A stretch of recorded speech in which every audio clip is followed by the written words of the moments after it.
আর কত আর কত ঝরে যাবে পলাশ সাহার মতো প্রাণ। পলাশ সাহার সাথে ঘটে যাওয়া ঘটনা, এটা কি শুধু পলাশ সাহার সাথেই সীমাবদ্ধ? না, এটা শুধু পলাশ সাহার সাথে সীমাবদ্ধ না। প্রায় 70% পরিবারের পুরুষই এইভাবে নির্যাতিত, হয়তো মায়ের দ্বারা, না হয় স্ত্রীর দ্বারা, না হয় কোনো না কোনো আপনজনের দ্বারা। বাস্তব একটি সত্য কথা কি জানেন? সব থেকে নির্যাতিত এই পুরুষ জাতি। এই পুরুষ জাতি আপনজনদের জন্য নিজের জীবনটাও উৎসর্গ করে। পুরুষ জাতি ঘর বাঁধে, কিন্তু ঘরে থাকার সৌভাগ্য এই পুরুষ জাতির হয় না।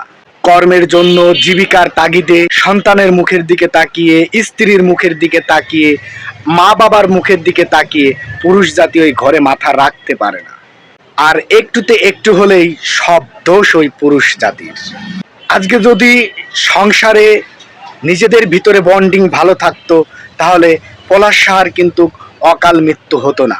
পরিবারই পুরুষ জাতির লড়ে চড়া নিরিখ স্থান। তাই পলাশ সাহার মতো পলাশ সাহাদের বাঁচাতে হলে পারিবারিক বন্ডিং এর বিকল্প কিছুই নাই।